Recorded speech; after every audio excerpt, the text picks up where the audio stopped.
तो हेलो प्यारे बच्चों, आप लोगों का स्वागत है हमारे इस प्यारे से YouTube channel board online classes में। कैसे हैं आप लोग? उम्मीद करते हैं कि आप लोग बहुत अच्छे होंगे। तो आज हम लोग पढ़ने जा रहे हैं ज्योग्राफी, भूगोल का पहला चैप्टर जो है सो भारत संसाधन एवं उपयोग। ये पार्ट 2 होने जा रहा है। तो हम लोग पढ़ने जा रहे हैं भूगोल। क्या पढ़ने जा रहे हैं? भूगोल। भूगोल पढ़ने जा रहे हैं। ज्योग्राफी ज्योग्राफी को देखने वाले हैं। भूगोल का पहला चैप्टर है भारत संसाधन एवं उपयोग। भारत संसाधन संसाधन एवं उपयोग एवं भारत संसाधन एवं उपयोग को हम लोग देखने वाले हैं आज। और हमने अगले वीडियो में देखा था कि संसाधन क्या है, संसाधन कितने प्रकार के होते हैं।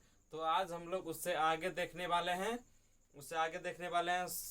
हमने देखा था व्यक्तित्व के आधार पर संसाधन कितने प्रकार के होते हैं। आज हम लोग देखने वाले हैं स्वामित्व के आधार पर कितने प्रकार के संसाधन होते हैं। अगर आप लोग हमारे इस YouTube चैनल पर नए हैं तो हमारे इस बोर्ड ऑनलाइन क्लासेस को सब्सक्राइब कर दीजिएगा और वीडियो को शेयर कर दीजिएगा। तो चलिए आज हम लोग देखने वाले हैं ये आगे इसके पार्ट 1 हो चुका है।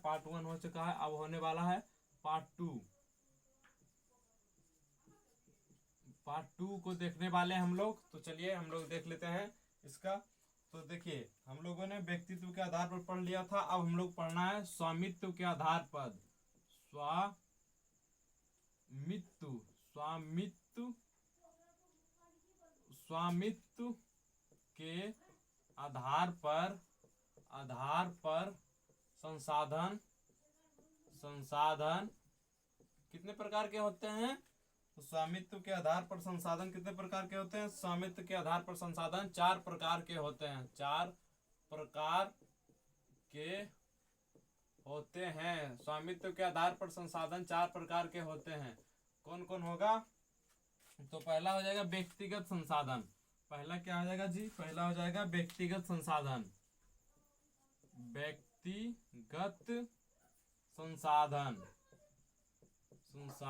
पहला हो जाएगा व्यक्तिगत संसाधन और दूसरा हो जाएगा सामुदायिक संसाधन, यानी समाज के बारे में संसाधन। तो सामुदायिक संसाधन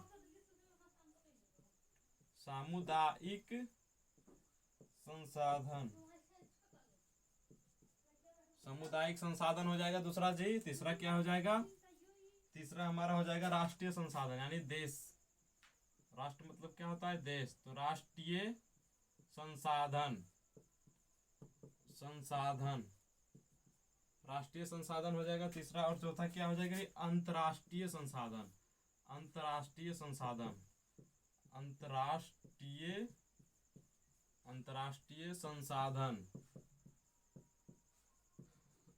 संसाधन हो जाएगा जी। तो व्यक्तिगत संसाधन कैसा संसाधन? तो वैसा संसाधन जिन पर किसी खास व्यक्तियों का अधिकार होता है उसे हम लोग व्यक्तिगत संसाधन कहते हैं। और सामुदायिक संसाधन वैसा संसाधन जिस पर किसी समाज का अधिकार हो उसे हम लोग सामुदायिक संसाधन कहते हैं। तीसरा हो जाएगा राष्ट्रीय संसाधन। तो राष्ट्रीय संसाधन किसे कहते हैं? तो वैसा संसाधन जिस पर पूरा देश का अधिकार हो उसे हम लोग राष्ट्रीय संसाधन कहते हैं। अंतर्राष्ट्रीय संसाधन किसे कहते हैं जी? तो वैसा संसाधन जिस पर पूरा विश्व अंतर्राष्ट्रीय का अधिकार हो उसे हम लोग अंतर्राष्ट्रीय संसाधन कहते हैं। तो चलिए पहला देख लेते हैं हम लोग व्यक्तिगत संसाधन। व्यक्तिगत संसाधन क्या है? तो व्यक्तिगत संसाधन का देख लेते हैं हम लोग। तो वैसा संसाधन जिस पर किसी व्यक्ति का अधिकार होता हो, तो वैसा संसाधन जिस पर किसी व्यक्ति का अधिकार होता है उसे हम लोग व्यक्तिगत संसाधन कहते हैं। तो वैसा संसाधन जिस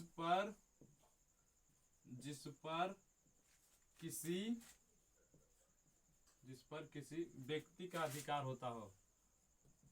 व्यक्ति का अधिकार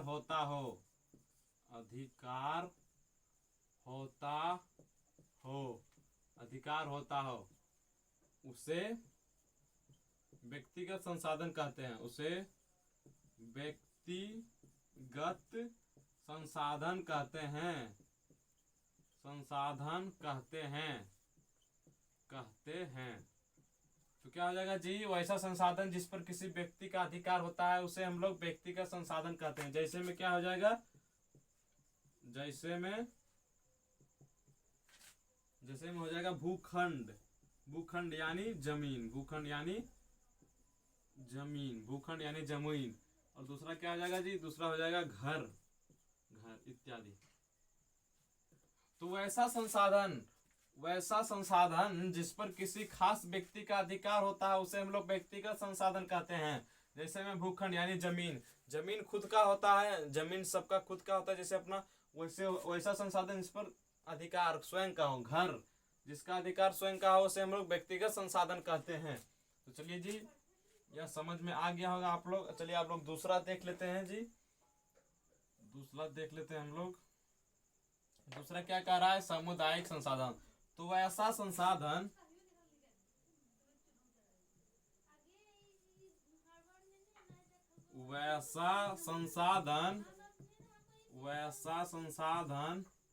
जिस पर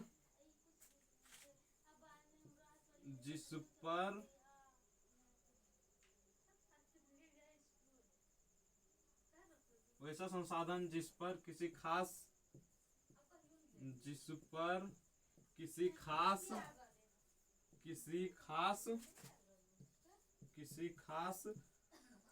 समाज समुदायिक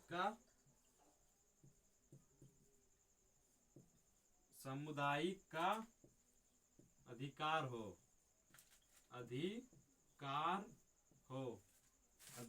हो उसे हम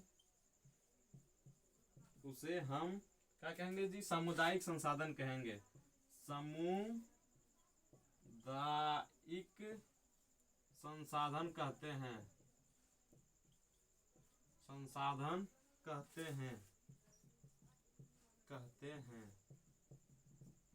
तो वैसा संसाधन जिस पर किसी खास समुदाय का अधिकार होता है उसे हम लोग सामुदायिक संसाधन कहते हैं। जिसपे पूरा समाज का अधिकार होता है उसे हम लोग सामुदायिक संसाधन कहते हैं। जैसे सामुदायिक भवन हो गया, तालाब, जैसे तालाब जैसे तालाब हो जाएगा जी। और क्या हो जाएगा जी, मंदिर हो जाएगा जी, मस्जिद मंदिर हो जाएगा जी। और क्या हो जाएगा जी, मस्जिद हो जाएगा जी। और क्या हो जाएगा जी, सामुदायिक भवन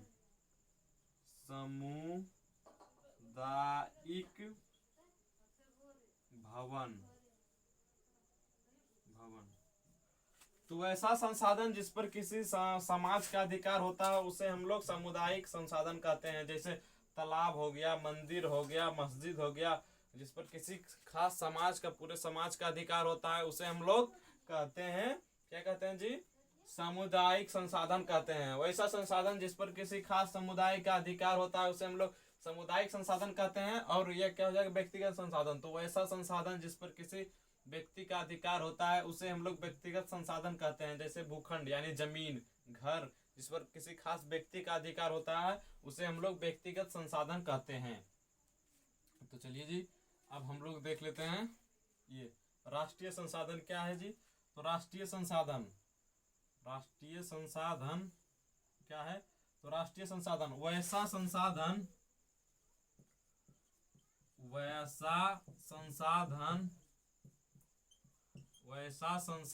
जिस पर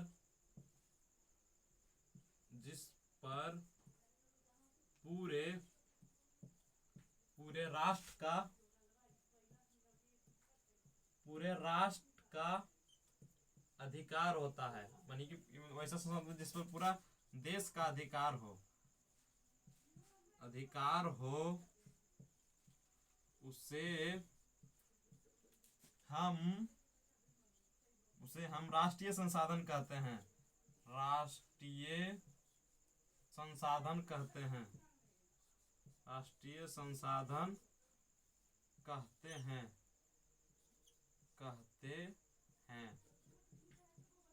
तो ऐसा संसाधन जिस पर पूरे राष्ट्र का अधिकार हो उसे हम लोग राष्ट्रीय संसाधन कहते हैं। जैसे कि पूरा जिस पर पूरा देश का अधिकार हो उसे हम लोग राष्ट्रीय संसाधन कहते हैं। इसमें कुछ एक मुख्य पॉइंट है।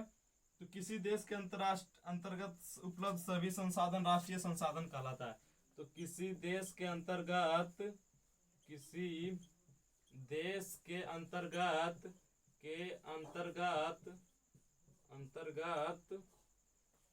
किसी देश के अंतर्गत उपलब्ध सभी संसाधन को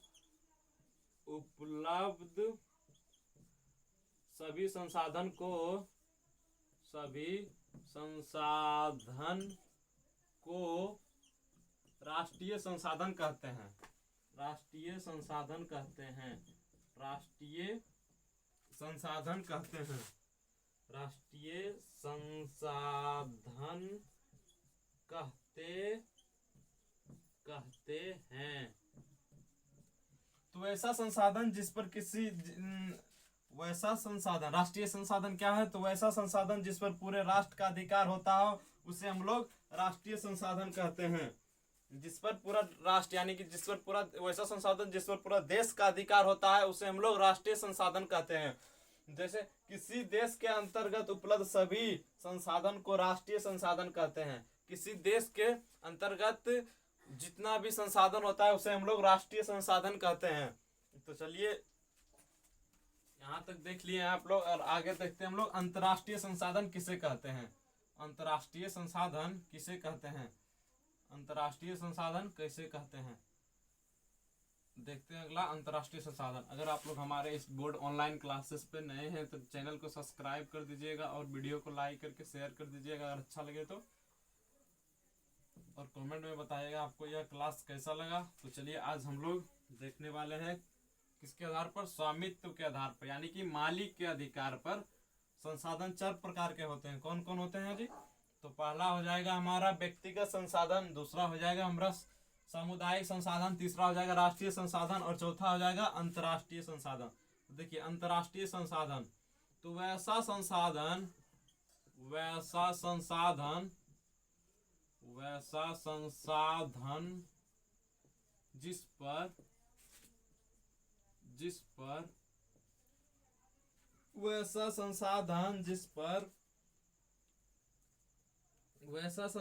जिस पर पूरे राष्ट्र नहीं अंतर्राष्ट्रीय संस्था का नियंत्रण हो। वैसा संसाधन जिस पर पूरे अंतर्राष्ट्रीय संस्था का नियंत्रण हो। अंतर्राष्ट्रीय संस्था का नियंत्रण हो। संस्था का नियंत्रण हो उसे हम अंतर्राष्ट्रीय संसाधन कहते हैं। अंतर्राष्ट्रीय संसाधन कहते हैं।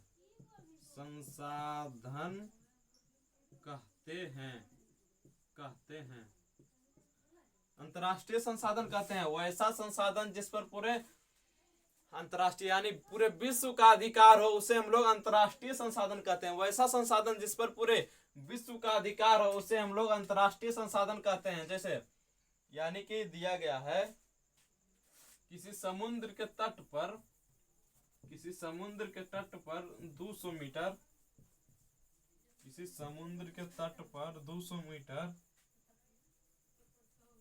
यानी कि किसी समुद्र के तट पर 200 मीटर का अधिकार को हम लोग सामुदायिक यानी कि किसी 200 मीटर के तट पर अगर समुद्र का इस पार ई देश का है वैसा समुद्र का इस पार का है तो उसे हम लोग यानी कि देखिएगा किसी देश के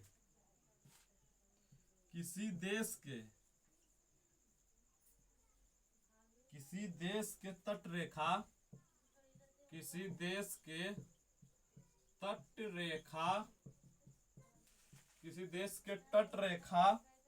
पर 200 किलोमीटर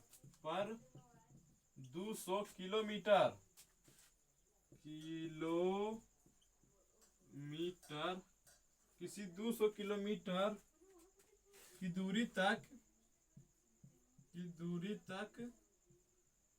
तक का क्षेत्र, दूरी तक का क्षेत्र, दूरी तक का क्षेत्र अपमार्जक, अपवर्जक क्षेत्र कहलाता है। अपवर्जक क्षेत्र कहलाता है। अपवर्जक क्षेत्र कहलाता है, यानी कि आप लोग समझिएगा, यहाँ है देश है, भारत है हमारा, भारत है, और यह समुद्र है। यह क्या है? समुद्र है। इधर है चीन, इधर है दूसरा देश हो जाएगा, कोई भी देश ले लेते हैं, चीन। और बीच में क्या है जी? बीच में समुद्र है, समुद्र, यानी कि भारत से 200 किलोमीटर, 200 किलोमीटर, 200 किलोमीटर के अंदर को क्या कहेंगे? अपवर्जक, अपवर्जक, अपवर्जक क्षेत्र कहेंगे, अपवर्जक क्षेत्र, अपवर्जक क्षेत्र कहेंगे। और इधर से भी 200 की, इधर से भी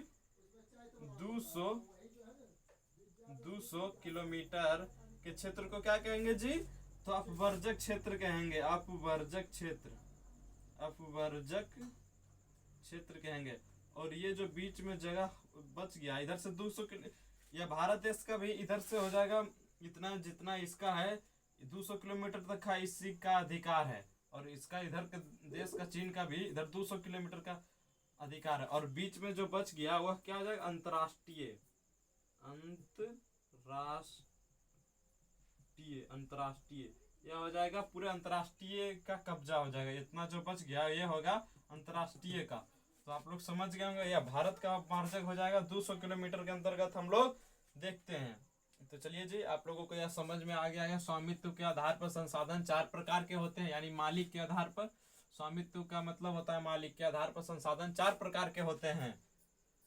कौन कौन होगा जी? तो व्यक्तिगत संसाधन, सामुदायिक संसाधन, राष्ट्रीय संसाधन, अंतर्राष्ट्रीय संसाधन। तो उम्मीद करते हैं कि आप लोगों को यह समझ में आ गया होगा। और आगे देख लेते हैं जी, आगे क्या कह रहा है। आगे है विकास, विकास के आधार पर, विकास स्तर के आधार पर भी 4 प्रकार के होते हैं संसाधन। विकास स्तर के आधार पर भी संसाधन कितने प्रकार के होते हैं?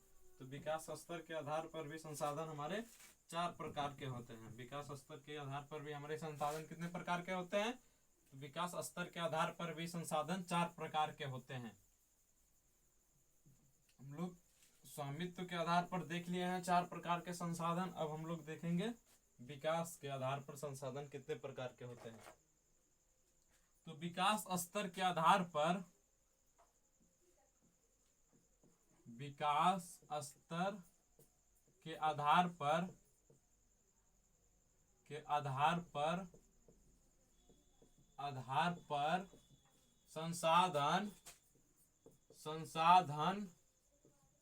संसाधन 4 प्रकार के होते हैं। 4 प्रकार के होते हैं, प्रकार के होते हैं, 4 प्रकार के होते हैं। कौन कौन हो जाएगा जी? विकास स्तर के आधार पर, यानी कि डेवलपमेंट, विकास मतलब डेवलपमेंट के आधार पर कितने प्रकार के संसाधन होते हैं? तो 4 प्रकार के संसाधन होते हैं डेवलपमेंट के आधार पर। तो पहला देख लेंगे जी, पहला क्या है? पहला हो जाएगा हमारा संभावी संसाधन, यानी संभावी संसाधन, संभावी संसाधन, संभावी संसाधन हो जाएगी जी। और दूसरा क्या हो जाएगा हमारा? विकसित संसाधन, विकसित संसाधन, विकसित संसाधन, विकसित संसाधन। और तीसरा क्या हो जाएगा जी? तीसरा हो जाएगा भंडारण संसाधन, भंडारण संसाधन, संसाधन हो जाएगा जी। तीसरा हो जाएगा भंडारण संसाधन। और चौथा क्या हो जाएगा जी? चौथा हो जाएगा हमारा सचित कोष संसाधन, सचित कोष संसाधन, सचित कोष संसाधन हो जाएगा जी, संसाधन हो जाएगा। सचित कोष संसाधन हो जाएगा। तो विकास स्तर के आधार पर भी संसाधन हमारे 4 प्रकार के होते हैं। कौन कौन होंगे? तो पहला हो जाएगा संभावित संसाधन, दूसरा हो जाएगा विकसित संसाधन, तीसरा हो जाएगा भंडारण संसाधन, चौथा हो जाएगा सचित कोष संसाधन। देख लेते हैं पहला संभावित संसाधन किसे कहते हैं। तो संभावित संसाधन किसे कहते हैं? तो वैसा संसाधन जिस पर भविष्य में उपयोग में लाए जाने की संभावना हो। वैसा संसाधन जिसे भविष्य में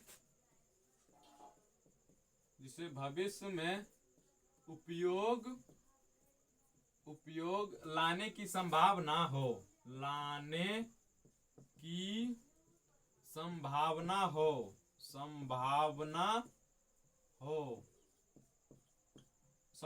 हो। उसे हम कौन सा संसाधन कहेंगे जी? तो संभावित संसाधन कहेंगे। संभावित संसाधन कहते हैं। संसाधन कहते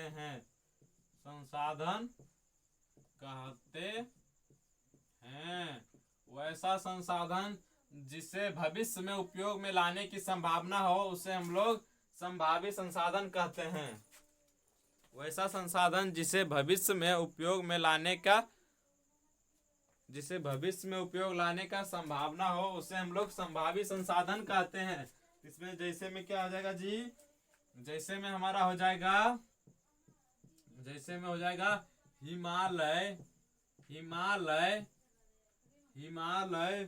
हिमालय क्षेत्र में खनिज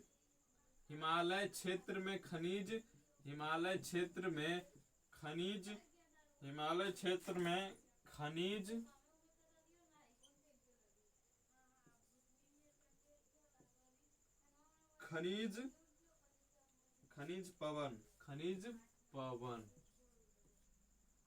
और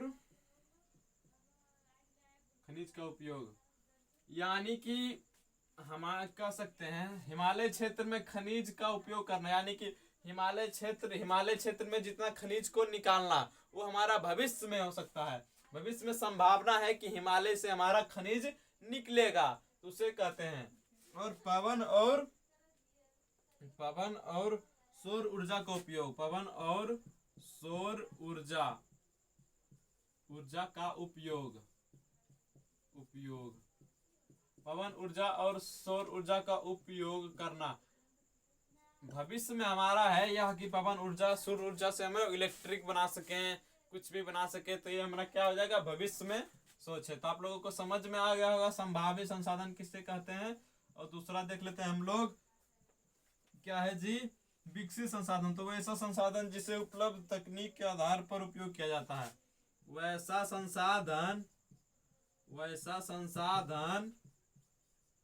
जिसे हम उपलब्ध तकनीक के द्वारा उपयोग करते हैं।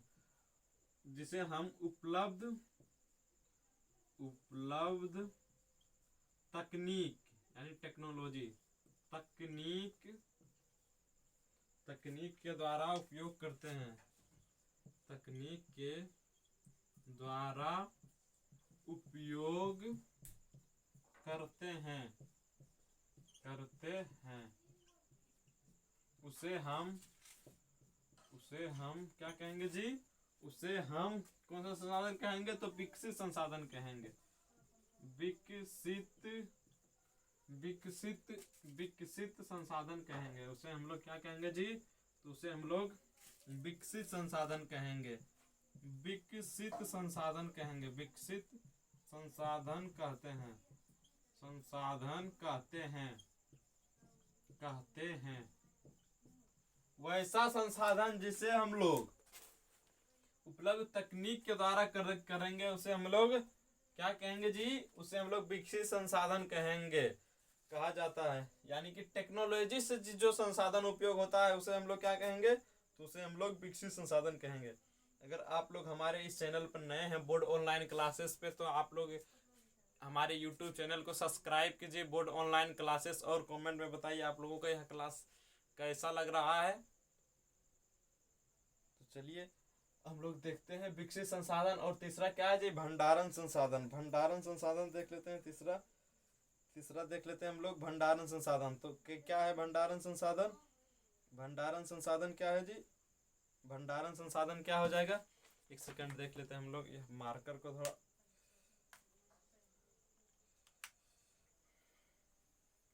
मार्कर को खुल ही नहीं रहा है। अच्छा, इसको बाद में खोलेंगे। तो अगला क्या है जी, अगला है भंडारण संसाधन। भंडारण संसाधन क्या है, तो वैसा संसाधन जिसमें उपयुक्त तकनीक के अभाव पर, वैसा संसाधन जिससे उपयुक्त तकनीक के अभाव में वर्तमान में उपयोग करते हैं, उसे हम लोग भंडारण संसाधन कहते हैं। वैसा संसाधन जिसे हम लोग तकनीक के आधार पर, तो क्या हो जाएगा जी, वैसा संसाधन, वैसा संसाधन, वैसा संसाधन,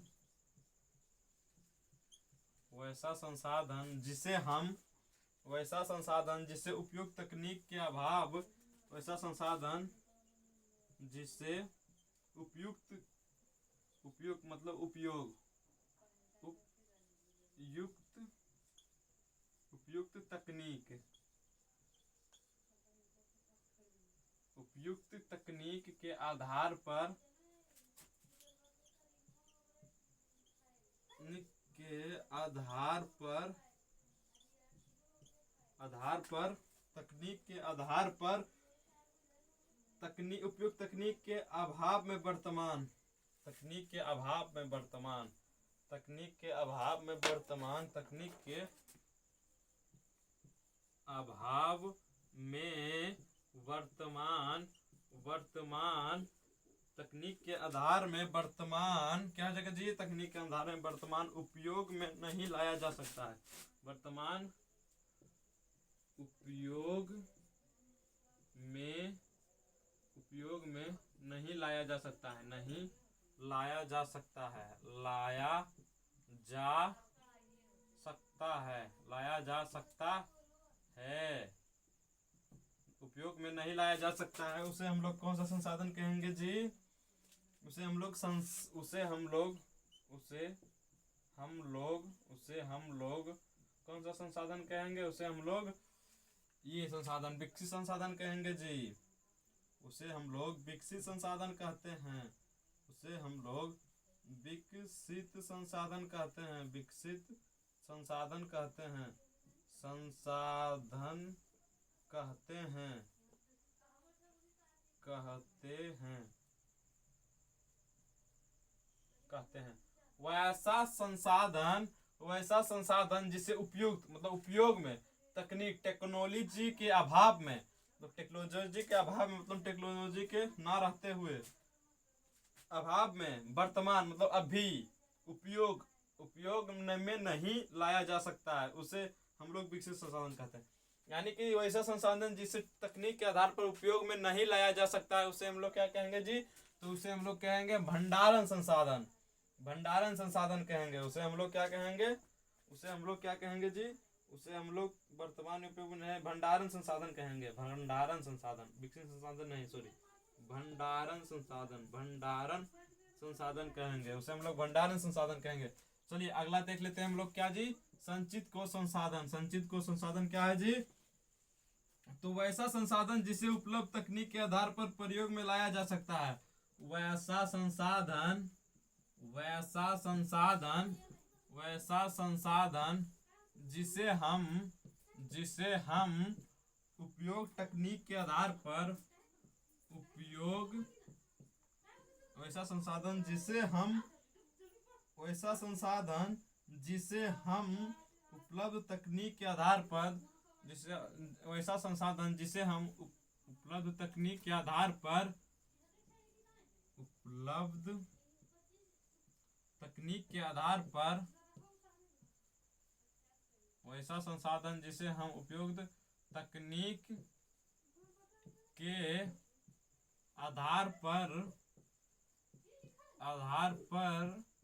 उपयोग में, उपयोग में लाया जा सकता, उपयोग में लाया जा सकता है, उसे हम क्या कहेंगे जी? उसे हम कहेंगे संचित कोश संसाधन कहते हैं। उसे हम संचित कोश संसाधन कहते हैं। संचित कोश संसाधन कहते हैं।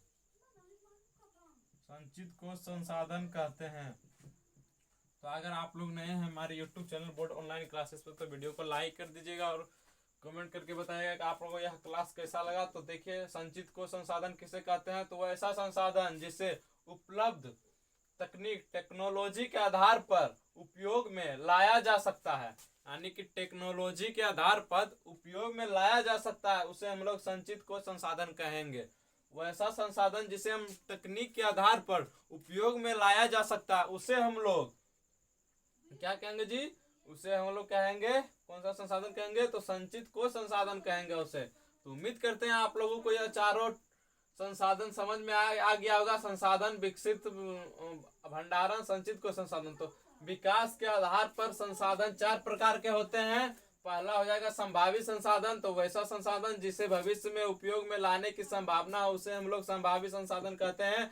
जैसे हिमालय क्षेत्र में खनिज, पवन, सौर ऊर्जा का उपयोग करना, ये हो जाएगा संभावित संसाधन। दूसरा क्या है? विकसित संसाधन। तो वैसा संसाधन जिसे हम उपलब्ध टेक्नोलॉजी के द्वारा उपयोग करते हैं, उसे हम लोग विकसित संसाधन कहते हैं। यानी कि टेक्निक के आधार पर हम उसको उपयोग करते हैं, उसे हम लोग कौन सा संसाधन कहेंगे जी? विकसित संसाधन।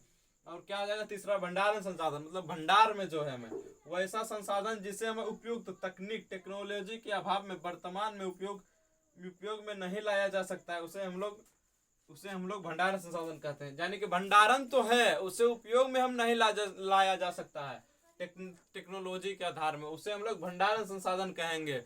और चौथा क्या आ जाएगा जी? संचित कोश संसाधन। तो वैसा संसाधन जिसे उपलब्ध तकनीक के आधार पर उपयोग में लाया जा सकता है, उसे हम लोग संचित कोश संसाधन कहेंगे। वैसा संसाधन जिसे तकनीक के आधार पर उपयोग में लाया जा सकता है, उसे हम संचित कोश संसाधन कहते हैं। तो चलिए जी, आप लोगों को यह चारों टॉपिक क्लियर हो गया होगा। तो चलिए हम लोग आगे बढ़ते हैं, आगे देखते हैं क्या है। और आगे अगर आप लोग हमारे इस प्यारे से YouTube channel board online classes पे नए हो, तो वीडियो को लाइक कर दीजिएगा और कमेंट में बताइए कि क्लास आप लोगों को कैसा लगा। तो चलिए जी, आप लोग जल्दी से आप लोग कमेंट करते रहिएगा। चलिए अब आगे बढ़ते हैं, हम लोग आगे देख लेते हैं क्या है। संसाधन के बारे में हम लोग जानने जा रहे हैं। तो आप लोग अगर वीडियो पे नए हैं तो वीडियो को शेयर कर दीजिएगा। वीडियो को, हमारा 20 सब्सक्राइबर कम है 100 पुरने में जी, 20 सब्सक्राइबर कम है 100 में, 20 सब्सक्राइबर कम है 100 पुरने में, 20 सब्सक्राइबर कम है। तो आप लोग जल्दी से जा करके सब्सक्राइब कर दीजिएगा हमारे इस प्यारे से YouTube channel board online classes में। और वीडियो को अच्छा लगे तो लाइक कर दीजिएगा जी, लाइक कर दीजिएगा आप लोग। वीडियो का अगर अच्छा लगे तो आप लोगों को लाइक कर दीजिएगा। तो चलिए जी आगे बढ़ते हैं, आगे हम लोग देख लेते हैं आगे क्या क्या रहा है। तो आगे बढ़ जाते हैं हम लोग।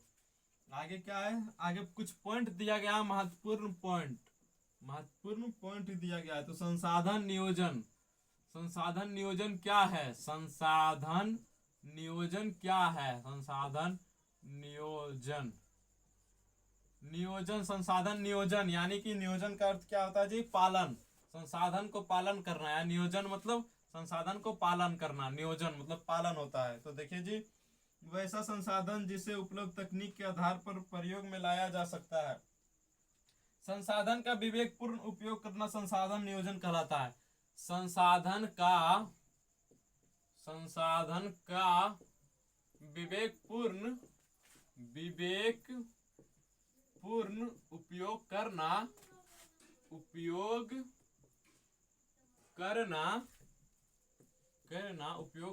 क्या कहलाता है जी? संसाधन कहलाता है। संसाधन नियोजन कहलाता है। नियोजन कहलाता है। तो क्या है जी? संसाधन नियोजन, संसाधन किसे कहते हैं?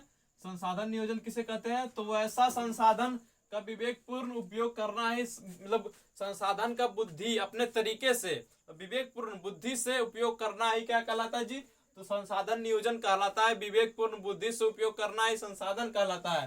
तो चलिए अगला पॉइंट देख लेते हैं। आप लोगों को यह संसाधन नियोजन समझ में आ गया होगा। तो चलिए अगला पॉइंट देख लेते हैं हम लोग। अगला पॉइंट क्या है, तो अगला पॉइंट है क्या, संसाधन संरक्षण, यानी कि संसाधन को बचाना। संसाधन संरक्षण यानी कि संसाधन संरक्षण मतलब क्या होता है जी, संसाधन को बचाना। तो वैसा संसाधन का नियोजन एवं विवेकपूर्ण उपयोग करना संसाधन संरक्षण कहलाता है। संसाधन का नियोजन एवं विवेकपूर्ण संसाधन का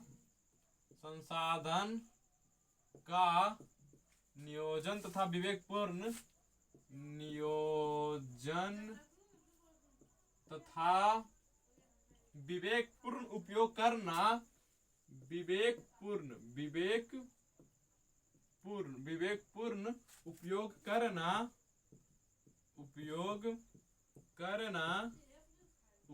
करना कौन सा संसाधन कहलाएगा जी, तो संसाधन संरक्षण कहलाता है। संसाधन संरक्षण कहलाता है। यानी कि संसाधन का नियोजन यानी कि संसाधन का पालन करके तथा विवेकपूर्ण उपयोग करना है संसाधन संरक्षण, यानी संसाधन संरक्षण संसाधन का बचाव कहलाता है। संसाधन का नियोजन यानी कि पालन करना, संसाधन का अच्छे तरीके से पालन करके विवेकपूर्ण बुद्धि से उपयोग करना, ये संसाधन संरक्षण कहलाता है। संसाधन संरक्षण, संसाधन मतलब संसाधन बचाना, संसाधन क्या कहलाता है, तो वह सारी वस्तुएं जो मानव जीवन में उपयोगी होता है उसे हम लोग संसाधन कहते हैं। संसाधन संरक्षण यानी कि वैसा संसाधन जो नियोजन तथा विवेकपूर्ण मतलब कि बचा करके विवेकपूर्ण बुद्धि से उपयोग करना ही संसाधन संरक्षण कहलाता है। चलिए अगला पॉइंट देख लेते हैं। अगला पॉइंट क्या है, तो अगला पॉइंट है महात्मा गांधी ने कहा है, महात्मा गांधी ने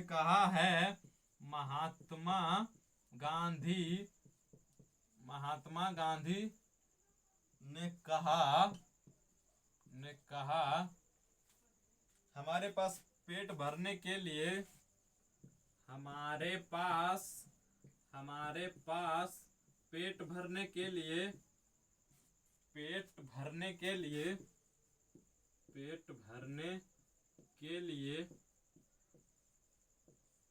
तो है, हमारे पास पेट भरने के लिए बहुत कुछ है। हमारे पास पेट भरने के लिए बहुत कुछ है,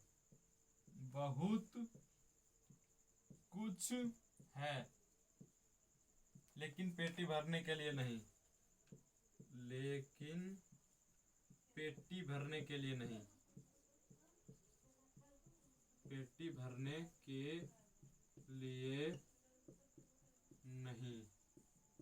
यानी कि महात्मा गांधी जी ने कहा है कि हमारे पास पेट भरने के लिए तो है, बट पेटी भरने के लिए नहीं।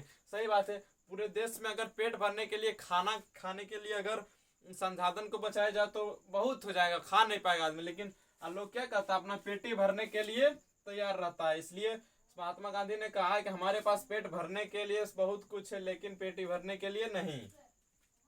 तो चलिए जी आगे देख लेते हैं, या समझ में आ गया होगा महात्मा गांधी जी का। तो चलिए हम लोग आगे बढ़ के देखते हैं। अब देखते हैं क्या है अगला पॉइंट। अगला पॉइंट यह है मेघा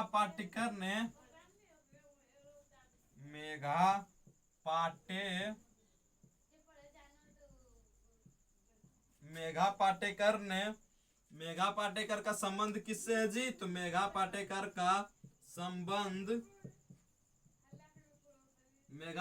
का संबंध नर्मदा बचाओ से है। नर्मदा बचाओ से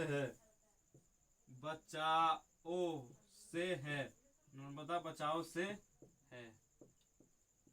यानी कि मेघा पाटेकर जी का संबंध नर्मदा एक नदी के बचाने से है। क्योंकि मेघा पाटेकर जी ने एक नदी को बचाने के लिए बात कहे हैं। मेघा पाटेकर जी एक नदी को बचाने का बात कहें। मेघा पाटेकर जी का संबंध नर्मदा बचाओ से है। मेघा पाटेकर जी का संबंध किससे है? तो नर्मदा, यानी कि नर्मदा एक नदी है। तो नर्मदा एक क्या है? नदी है। तो नदी को बचाने का बात कर रहे हमारे मेघा पाटेकर जी। चलिए अगला देख लेते हैं जी। अगला है संदीप पांडे का संबंध वर्षा संचयन से है। संदीप पांडे का संदीप पांडे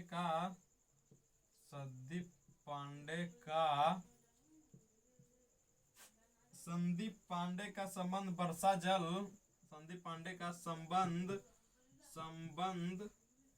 वर्षा जल संचयन से है। संदीप पांडे का जल वर्षा जल संचयन से है। संचयन यानी कि बचाना से, संचयन से है। संचयन कृषि भूमि का विस्तार से है। संचयन कृषि भूमि का विस्तार से है। संचयन कृषि भूमि का विस्तार से है। यानी कि कृषि भूमि का विस्तार से है। कृषि भूमि का विस्तार से संदीप पांडे जी का संबंध बरस। तो चलिए प्यारे बच्चों, आज हम लोग बोर्ड पर नहीं पढ़ा गए, लाइट ख़त्म हो जाने के कारण, इसलिए हम लोग कॉपी पर ही लेकर के आए हैं। तो चलिए देख लीजिएगा क्या है। डाकुओं की अर्थव्यवस्था क्या है? डाकुओं की अर्थव्यवस्था क्या है? तो मानव एवं तकनीक की शोषणात्मक दोहन प्रवृत्ति को डाकुओं की अर्थव्यवस्था कहा जाता है। यानी कि मानव एवं टेक्नोलॉजी का शोषण करना, यानी कि उसका उपयोग करना, दोहन प्रवृत्ति डाकुओं की अर्थव्यवस्था है। मतलब दोहन करना डाकुओं की अवस्था कहा गया है। डाकुओं की अवस्था यानी कि दोहन करना। तो अगला क्या है? अगला है सतत विकास, यानी कि लगातार विकास। सतत विकास पर्यावरण बिना क्षति पहुंचाए भविष्य की आवश्यकताओं को मद्देनजर वर्तमान विकास को कायम रखा जा सकता है। ऐसी धारणा को ही सतत विकास कहा जाता है। कौन सा विकास कहा जाता है? तो पर्यावरण बिना क्षति पहुंचाए भविष्य की आवश्यकताओं को मद्देनजर वर्तमान विकास को कायम रखा जा सकता है। ऐसी धारणा को सतत विकास कहता है। इसी धारणा को लगातार विकास करना कहता है, यानी कि मद्देनजर रखते हुए भविष्य में आवश्यकताओं को करना। चलिए अब देखते हैं कुछ रमणीय तथ्य। रमणीय तथ्य को देख लेते हैं हम लोग। तो रमणीय तथ्य क्या कह रहा है? रमणीय तथ्य प्रथम पृथ्वी सम्मेलन को आयोजन 3 से 14 जून 1992 को रियो डी जेनेरो में किया गया था। यानी कि प्रथम पृथ्वी सम्मेलन का आयोजन 3 से 14 जून 1992 को रियो डी जेनेरो में किया गया था, जिसमें विकसित एवं विकासशील देशों के लगभग 178 प्रतिनिधियों ने भाग लिया। इसमें विकसित या विकासशील मतलब विकास के कगार पर है, उसे हम लोग विकासशील कहते हैं। यानी कि विकास के कगार पर देश को विकासशील कहते हैं। लगभग 178 प्रतिनिधियों ने भाग लिया था और सम्मेलन में ग्लोबल वार्मिंग, वन संरक्षण, जैव विविधता कार्यक्रम एवं रियो घोषणा पत्र का समझौता किया था। यानी कि 178 देश लगभग मिलकर एक ग्लोबल वार्मिंग जैसा एक बीमारी है जो कि ओजोन परत को छेद करता है, जो कि हमारे आकाश में जा कर के वह हो जाता है, दिक्कत हो जाता है। इसलिए ग्लोबल वार्मिंग को रोकने के लिए समझौता किया, घोषणा पत्र जारी किया। और आगे देख लेते हैं हम लोग। कार्यक्रम 21 एजेंडा 21 संयुक्त राष्ट्र पर्यावरण और विकास यूनाइटेड के तत्वाधान में रियो डी जेनेरो सम्मेलन में राष्ट्र अध्यक्षों द्वारा स्वीकृत 800 पेज एक घोषणा पत्र है, जिसमें सतत विकास को प्राप्त करने के लिए 21 कार्यक्रमों को स्वीकृत किया गया। यानी कि 21 कार्यक्रम को स्वीकार किया गया। इस एजेंडा 21 को गठित करने हेतु सभी देश को निर्देश दिए गए तथा इस पर होने वाले खर्च के वहन हेतु विश्व पर्यावरण कोष की स्थापना की गई है। यानी कि विकास करने के लिए 21 एजेंडा को कोष का लिए पर्यावरण कोष का स्थापना किया गया है। चलिए आगे देख लेते हैं हम लोग। द्वितीय पृथ्वी सम्मेलन क्या है? द्वितीय पृथ्वी सम्मेलन का आयोजन 23 से 27 जून यानी कि 23 से 27 जून को किया गया है। 23 से 27 जून को 1957 को न्यूयॉर्क में प्रथम सम्मेलन के मूल्यांकन के लिए 5 वर्ष बाद किया गया। यानी कि प्रथम सम्मेलन पृथ्वी सम्मेलन के बाद मूल्यांकन 5 दिनों के लिए 4 दिनों के लिए किया गया था। पृथ्वी सम्मेलन न्यूयॉर्क में प्रथम सम्मेलन मूल्यांकन के लिए 5 वर्षों बाद आयोजित किया गया। इसे +5 सम्मेलन भी कहा जाता है। यानी कि द्वितीय प्रथम सम्मेलन को 5। अब देखते हैं हम लोग क्योटो सम्मेलन। क्योटो सम्मेलन क्या है? तो दिसंबर 1997 में पृथ्वी पर ग्लोबल वार्मिंग से बचने के लिए जापान के क्योटो में सम्मेलन आयोजित हुआ, जिसमें कि 159 देशों ने भाग लिया था। यानी कि जापान में इसके बचाव, ग्लोबल वार्मिंग के बचाव के लिए किया गया। इसमें 159 देशों ने भाग लिया। इनमें 6 गैस थे। कार्बन डाइऑक्साइड इस ऐसा गैस से छेद हो रहा है, हमारा ग्लोबल वार्मिंग बीमारी फैल रहा है। मीथेन, NOHFC पर क्लोरोकार्बन, सल्फर हेक्साक्लोराइड को ग्लोबल वार्मिंग के लिए जिम्मेवार मानते हुए इसके उपयोग में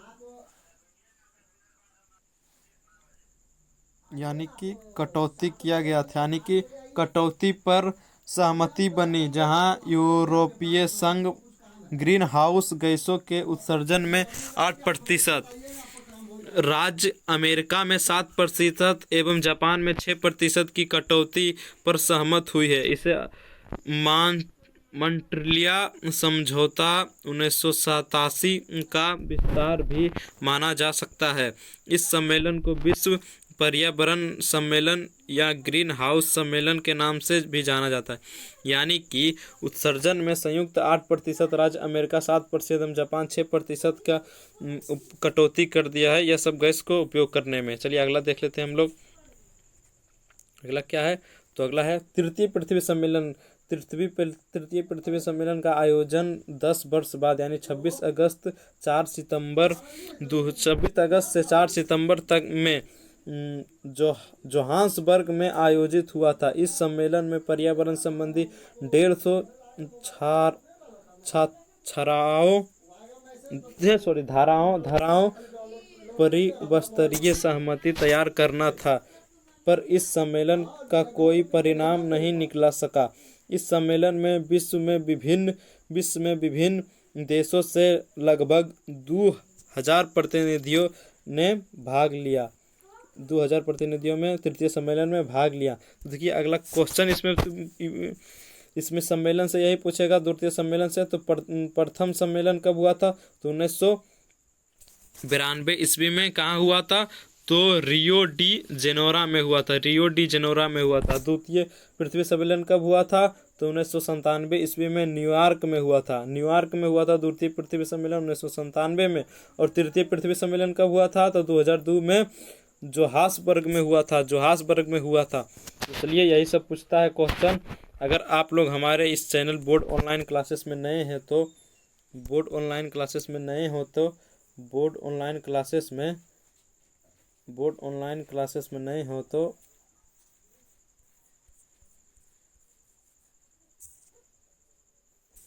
बोर्ड ऑनलाइन क्लासेस को सब्सक्राइब कर दीजिएगा और वीडियो को लाइक कर दीजिएगा।